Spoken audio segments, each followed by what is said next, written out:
මාස 10ක් 9ක් ජූලි මාස. ඔව්. ගිය අවුරුද්දේ ජූලි මාසේ. යම් වෙලාවක රියානතුරකට ලක් වෙලා මේ කකුල කඩන්න බවුසර්. කඩන්න. ලව් ලැජ්ජ කරන්න හදනවා.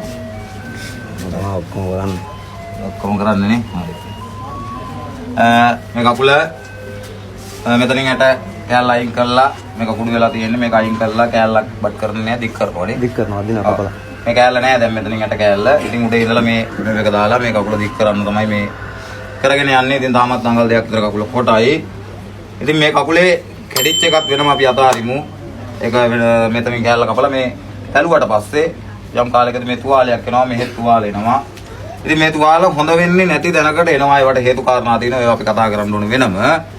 ඉතින් කොහොම හරි මෙයා මාස 9ක් විතර මේකත් එක දුක් විඳලා බැරි තැන කුමාරි මාව දන්නවා ඉස්සෙල්ලා වැඩ කරගෙන යනවා. හැබැයි මේ තුවාලේ ආවට පස්සේ මේ තුවාලේ මෙන්න මේ කකුල ඇතුලේ සාමාන්‍යයෙන් මෙච්චර විතර ඇතුළටත් බහැලා පැත්තටත් හැරිලා තමයි තිබුණේ. කියන්නේ ඇටේටත් බහැලා ඇටෙනුත් පල්ලෙහාටත් ගියලා තිබිච්ච තුවාලයක්. මේක පෙන්වන්න නැද්ද තුවාලේ? තුවාලේ නැහනේ. ඉතින් හරි. කොහොම හරි මේ තුවාලේ ටිකක් නරක අතට හැරෙනවා. මේක හොඳ වෙන්නේ නැති පැත්ත තමයි කියන්නේ. ඊට පස්සේ මෙතෙන්ට එනවා. ඇවිල්ලා 20 හරි 19 හරි එන්නේ. ඇවිල්ලා පළවෙනි දවසේ මම බලලා ඉවරලා යවනවා. මොකද කරන්න වෙලා දෙයක් නැහැ. ඊට පස්සේ 28 වෙනිදා ස්පිරිතාලේ යන්න තිබුණා.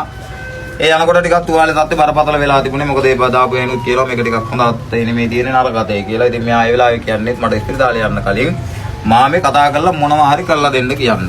මොකද මට යන්න බෑ. කකුල ගැන ඒ තරම් ෂුවර් එකක් මෙයාට තිබුණෙත් නැහැ මේ තුවාලේ වේදනාවක්. ඉතින් මම වැඩ ආස්සේ කොහොම හරි මෙයාව 28ට කලින් දවසක ගෙන්නගෙන කරන්න තියෙන වැඩ ටිකක් කරලා දෙනවා තුවාලේ බොහොම නරක අතේ තියෙන වෙලාවේ. ඉතින් ඒ වැඩේ කළා 28 යනකොට මේ තුවාලේ දැන් මෙන්න මෙතන තිබුණේ තුවාලේ තිබුණාද කියලාවත් හොයන්න නැහැ. මෙන්න මෙතන තිබුණ තුවාලේ තමයි ඔය. එතකොට දැන් මේ තුවාලේ සම්පූර්ණ මෙහෙලා ගිහින් ඉවර වෙලා තියෙනවා. ඊට පස්සේ මෙහෙත් පැසෝ ආව ඕජස් කලාගෙන මේ බ්‍රැකට් එක අස්සේ මේවා ඔක්කොම ඉදිමිලා ගිය දැන් සති දෙකකට තුනකට කලින් ආවා. මේවත් දැන් ඉවර වෙලා තියෙනවා. දැන් කකුල දික් ඇද ගන්න තමයි තියෙන්නේ. දැන් ඒකත් කොච්චර විතර තවදී?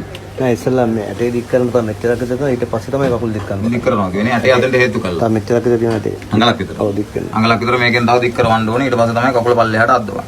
ඉතින් හරි මෙන්න මේ තුවාලේ හොඳ කරගන්න මෙතන ඇවිල්ලා වැඩේ කරනකොට මෙයා කාලිමෑණියන්ව ටිකක් භක්තිමත්ව අදහන කෙනෙක්. එයා විශ්වාස කරනවා කාලිමෑණියන්ව. එයාට පිහිටක් තියෙනවා කාලිමෑණියන්ගේ. ඉතින් මේ කරදරේ වෙච්ච වෙලාවෙත් මේ ලෙඩේ ආපු වෙලාවෙත් මේ කකුල කඩාගෙන ගිහිල්ලා කාලිමෑණියන්ව නාවන්න යනවා. නාවන්න ගියාම මෙයාට නාවලා ඉවර කරගන්න හම්බෙන්නේ නැහැ. සීනතු වැටෙනවනේ. කලන්තේ දාලා වැටෙනවා. මෙයාට නාවලා ඉවර කරගන්න වෙන්නේ නැහැ. ඉතින් මෙතන ඇවිල්ලා වැඩේ කරනකොට මෑණියන්ගෙන්මයි මම ඒත් වැඩේ කරන්නේ. එයා කියනවා කැමති දෙයක් ඔයා හිතා ගන්න මේ තුවාලේ හොඳ වුණොත් මෑණියන් වෙනුවෙන් කරනවා කියලා. එයා එක ඉතින් මේ හිතලා තියෙන්නේ මේක හොඳ වුණොත් ඉල්ලන ඕනම දෙයක් මට පුළුවන් විදියට දෙනවා. එහෙම තමයි මෙයාගේ පොරොන්දුව. මේක හොඳ වුණොත් ඉල්ලන ඕනම දෙයක් දෙනවා කියන එක තමයි කියලා තියෙන්නේ. එතකොට මගේ ඥාතියට එයා පොරොන්දුවක් වෙලා තියෙනවා. එයාගේ වැඩේ වෙලා තියෙනවා. ඉතින් මගේ ඥාතියට ඉල්ලන්න දෙවුණා පවුම් පහක් දාපන් මෑණියන්ට. මේ මෑණියන්ට සම්පූර්ණ ගයක් හදලා දීපන්. මෑණිය වෙනුවෙන් අරක කරපන් මේක කරපන් කියලා නෑ. එයා මනාවන්න ගිය කතාවල් මොකුත් මන් දන්නෙත් නෑ. මෑණිය ඒ වෙලාවේ කියනවා මෙයා මගේ ඥාතිය ඒ වෙලාවේ කියනවා ඔබට දෙයාමුතුරු නාව ගන්න බැරි වුණානේ. ඔබ මෑණියන්ට පිළිමයක් පූජා කරපන්. පිත්තල පිළිමයක්. මෙතන කවදා හරි නාවනවද ඒ වෙනකන් ඔබට මේ පිහිට තියෙයි. ඔබ පළවෙනියට මේ පිළිමේ නාවලා ඔබගේ අතින් පූජා කරපන් කියලා එතරයි එයා ඉල්ලන්නේ. ඇත්තටම මේ කාලිමෑණියන්ට පිළිමයක් වෙන කිසිම දෙයක් මෙයාගෙන් ඉල්ලන්නේ නැහැ. මෙයා රත්තරන් දෙනවකවත් මෙයාගේ ඉඩමක් දෙනවකවත් එයා ඉල්ලන්නේ මෙන්න මෙච්චරයි. එහෙනම් එයාගේ වැඩේ වුණා. අද ඒගොල්ලෝ මම හිතන්නේ මෙතෙන්ට එල මාසෙකුත් නෑ තාම. හරියටම මාසෙයි. මෙන්න මේ මාසය ඇතුලේ මම දෙපාරක් හරි තුන් පාරක් හරි වැඩ ටික කරලා දුන්නා. ඉතින් ඔන්න අද එයා පොරොන්දුවක් වුණා. මම මගේ වැඩක් කරලා දුන්නා. මට මේක ඇතුලේ මම වැඩ කළා මට පෙන්වන්න. ඔය කටවල් වලින් බතලීට ඕන කාරණා කියන ඕන තරම් ඇහින්ට මම අත තියලා කරන දේවල් මම ඔය එක දේවල් මම අරව මේවත් එක නේ මම ඔට්ටු වෙන්නේ මේ තුවාල සහ ඇහැට පේන දේවල් එක. ඉතින් මං කරලා මට අස්පනා අපිට පෙන්වන්න දේවල් තියෙන නිසා මට මේකේ රඟන්න දෙයක් නැහැ. මට කාගේවත් ආකර්ෂණය ගන්නවත් මම වීඩියෝ එකක් හරි මේ දාන්නේ මට වීඩියෝ දාන්න දෙයක්වත් නැහැ. මම තැනකට ගියත් මිනිස්සු දන්නවා මාව යම් ප්‍රමාණයක් හොඳට. ඉතින් මම මේ වීඩියෝ එකක්වත් දාන්නේ මට මේ කාගේවත් අවධානය ගැනීම පිණිස නෙමෙයි. තව මේ වගේ අහිංසක මිනිස්සු ඉන්නවා මේ තුවාල දාගෙන ඇවිල්ලා මේ ඇඟිලි ගලවලා මෙතන ඇවිල්ලා ඉන්නේ මේ බොහොම අමාරුවෙන්. ඉතින් අන්නේ මිනිස්සෙකුට සිතක් ශාන්තියක් කර දීමේ අරමුණ පිණිසමයි.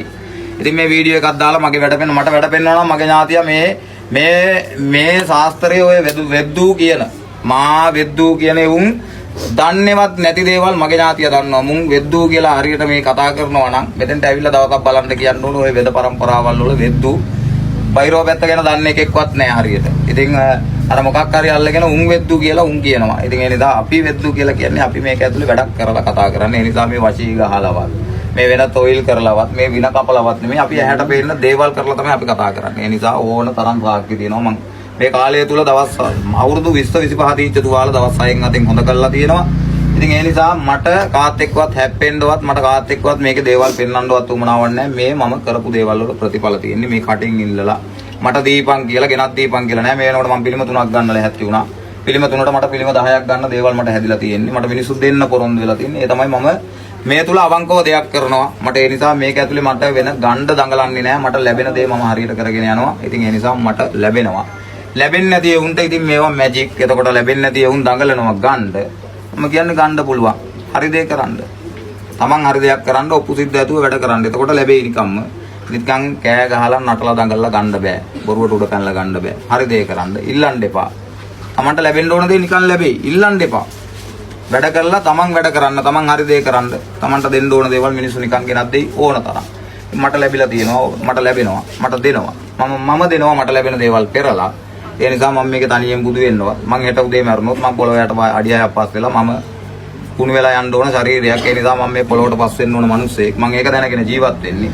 ඒ නිසා මම හරි දේ කරන්නේ. එහෙනම් ඔයාගේ අතින් මෑණියන්ව මේ දේවල්වලට පූජා කරන්නේ මෙතන බරට මිනිස්සුන්ගේ තුවාල හොඳ කරනවා. එහෙනම් මේ වුණ විපතක් මතු උපදින ආත්ම භවයකවත් සිද්ධ නොවෙන්න මේ පෙර සංසාරේ කරපු අකුසල කර්මයක් පෙර ආත්මික කවදා හරි කකුලක් කඩලා ඇති, කවදා හරි මිනිස්සෙකුගේ අතපය කඩලා ඇති, කවදා හරි සංසාරේ සතෙකුගේ හරි කකුලක් කඩලා ඇති. ඒ විපාකය මේ ආත්මේ මිනිස්සෙක් කියලා ඉපදුනත් ඔන්න දීලා තිනවා. දැන් 9 මාසයක් අන්තිමට බෙල්ල හිර කරගෙන මැරෙනවා කියන තැනටත් විපාක වින්දා. අවුලේ සියලු දෙනාම යම් තැනකට අසරණ වුණා. මේ පෙර කර්මය මේ පෙර සංසාරේ කවුරු හරි අපිට හතුරු වෙලා මේ තත්ත්වයට පත් කරන්න හරි විනයක් කරනවා නම් ඒ කරන්නේ අපේ පෙර අකුසල් කර්මය මතු කරවලා අපේ පෙර අකුසල් කර්මය වින්දවන්නේ. ඒ නිසානේ මෙහෙම දුක් විඳින්නේ මේ තරුණ වයසේ දරුවෙක් අවුරුදු 20 කීයද 23යි 22යි. ඉතින් 22කට මේ ජීවිතේ අප්‍රමාණ දුකක් විඳිනවා. මොකද මම එදා ගෙදර ගිය වෙලාවේ මට කිව්වේ මගේ කකුල කැඩිලත් මං අමාරු වුණේ නැහැ. හැබැයි මේ දවස් දෙකේ මට ආපු අමාරුව මට ජීවිතේ එපා වුණා. මට මැරෙන්න හිතුණා කියලා. ඉතින් ඒ තත්ත්වෙට ඉඳලා තමයි මම අද මේ තත්ත්වෙට කෙලින් කරවලා තියෙන්නේ. මම මේක මෙයාව ඇවිත් දෝනවා. මෙයා ඇවිදිනවා. ආයේ කතාවක් නැහැ. මොකා මොන විනය කෙරුවත් මම ඒක අදත් කියනවා. මම එතන ඔට්ටු වෙන්න ඉන්නවා. ඒ නිසා මේ මෑණියන්ව පූජා කරනකොට එක වෙලාවෙම හිතා ගන්න මට නාවන්න බැරි වෙච්ච අම්මව කකුලත් බැරුව ඉඳගෙන අනිත් අයගේ සහයෝගයෙන් මත මගේ වචනෙට මේ අපේ සියලු දෙනා එකතු වෙලා මේ මෑණියන් අද මේ දේවල්වලට පූජා කරනවා. එහෙනම් අද ඉඳලා මෙතන කාටද සෙතක් වෙන්නේ, කාගේද රෝගයක් සුව වෙන්නේ, කාගේද තුවාලයක් හොඳ වෙන්නේ, සියලු සෙත ආශිර්වාදය පින සියලු දෙනාටම ලැබෙනවා. තම පවුලට ලැබෙනවා, ඔයාට ලැබෙනවා. ඒ ආශිර්වාදය අම්මා ජීවමානව හැමදාම රකී. අද ඉඳලා මෑණියන්ගේ දරුවෙක් හැමදාම ආරක්ෂා කරයි. ඒ පීඩ ශාන්තිය ආරක්ෂාව ලැබෙන්න කියලා මෑණියන් අත තියලා එහෙනම් ඔන්න මට බාර දෙන්න. මෑණියන් විවෘත කරන්න සියලු දෙනාටම පේන්න. සියලු දොස් දෙස් දුර වෙලා අම්මට කියලා තමන්ගේ කන්නලා තමන්ගේ පොරොන්දුව ඉවරයි. තමන් කිව්වේ මං ඉල්ලන ඕනම දෙයක් අම්මට දෙනවා කියලා. එහෙනම් එකම දෙයයි ඉල්ලුවේ. ඔබ වන්දනාමාන කරන්න නාවන්න පිළිමයක් පූජා කරපන් කියලා. එහෙනම් කකුලත් ඇද ඇද ඇවිල්ලා අදේ පිළිමේ සති 3ක් ගියේ නෑ කතාව කියලා. එහෙනම් ඔප්පු කරා බාරේ ඇරියා. එහෙනම් මෙන්න මේ බාරේ නිදාස් කරනවා කියලා මෑණියන් ඉවර කරා. සියලු දෙනාම බලාගෙන සියලු දෙනාටම මේකත් පිනක්. මොකද දෙයක් කරලා සියලු දෙනාම තම තමන්ගේ ප්‍රාර්ථනාවල් සිතල තියාගන්න. මේ විවර වෙන්නේ බලගතු පිළිමයක්. මේ විවර වෙන්නේ ජීවමාන පිළිමයක්. මේ විවර වෙන්නේ මුන්නේතරම් දෙවලේ මෝදර දෙවලේ මේ කෝණේතරම් වල බල වෙච්ච තැනකට අවසර වෙච්ච තරමට බල වෙන පිළිමයක්. මොකද මෙතන යම් දෙයක් සිද්ධ වෙනවා මහා දේවාලය වගේ නම් මගේ මුන්නේතරමට අධිපති මෑණියෝ, මගේ සෝම්කාලි මෑණියෝ, සත්කාලි අම්මාවරු මේවට යම් ඇයි මුසුළු කරනවා කාරණාගෙන මේ ගැන හරයක් නොදත් දෙයක් නොදත් දෙවියන් බුදුන් ගැන අවබෝධයක් නැති අර කාලකන්ණි සමාජයක් දැන් තියෙන්නේ. මොකද කාලකන්ණි જાතියක් බිහි වෙන්නේ මොකද මේ බුදුන්ගේ ධර්මයේ විකන කාලේ අබුද්දස්ස කාලේ එනම් පෙරේතයෝ වගේ මිනිස්සු පහළ වෙනවා, යක්කු වගේ මිනිස්සු පහළ වෙනවා. නැණ නුවණක් අවබෝධයක් නැති මහා කාලකන්ණි සමාජයක අපි ජීවත් වෙන්නේ. ඒ සමාජය තුළ මෙහෙම වන්දනාමාන කරන්න, මෙහෙම දේවල් කරන්න මේ අවුරුදු 22ක දරුවෙක් ඒ දරුවට වෙච්ච විපාකේ නිවාරණය කරගන්න මෙන්න ජීවමානව වැඩ ඉන්න ජීවමානව බල වෙන්න උතුම් සෝංකාලි මෑණියෝ চিරාත් කාලයක් මෙතන වන්දනාමාන මම මැරුණත් මෙතන මේවා වඳිනවා මොකද මම මේවා නවත්තන්න දෙන්නේ නැහැ මොකෙකුටවත් මෙතන කාලයක් මේවා වන්දනාමාන කරනවා මෙතන හැදෙයි බොහෝ කාලයක් පවතින්න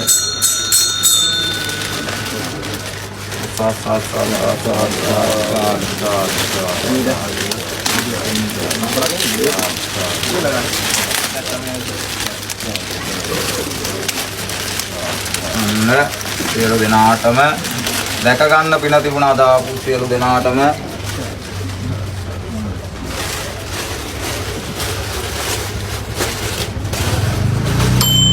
හරි අතරයි කියලා අත තියලා ආදීන් අර අල්ලලා උස්සන්න බෑ මට මෑණියන්ගේ පූජා කරනවා මෙතන ඉඳලා මම යටින් අල්ලන්න මම ගන්නවා අගේ යටින් මල්ලි මල්ලි හරි අදෙන් අල්ලලා දෙන්න මට හරි මට උස්සන්න බෑ හරි මම අද ඉඳලා මේ මෑණියන්ගේ කාලි මෑණියන්ගේ මතු බුදු වෙන්න පෙරම් පුරන්නේ සත් කාලි මෑණියෝ මොකද ගොඩක් දෙනෙක් මේ කාලිය කිව්වහම කාලි මෑණියෝ කිව්වහම හැම එකම හිතාගෙන ඉන්නේ මේ වින කරන්න උපම්ම මේ කොඩි වින කරන්න අනුංග නැති කරන්නම ඉපදිච්ච යක්ෂණියක් මහා යක්ෂණියක් විදියට තමයි මේ මෑණියන් වඳින්නේ මේ යක්ෂ ආත්මේ ලැබුණේ මේමයි ඉතින් ඔක්කොම දෙවිවරු හිටියා නම් මේ අනිත් බලවේග ටික පාලනය කරන්න කෙනෙක් නැහැනේ දැන් මිනිස්සුන්ගෙත් ඉන්නවා හොඳ මිනිස්සු ඉන්නවා නරක මිනිස්සු ඉන්නවා කවුරුත් හොඳයි කියන්න 100%ක්ම වෙන්න අපි හොඳයි කියන මිනිස්සු නැහැ නරක මිනිස්සු ඉන්නවා එහෙනම් මේ ලංකාවේ තේරම මිනිස්සු හොඳ නැහැ පොලිසිය ඕනෙත් නැහැ හමුදාවක් ඕනෙත් නැහැ මේක හරි සාමකාමී වෙනවනේ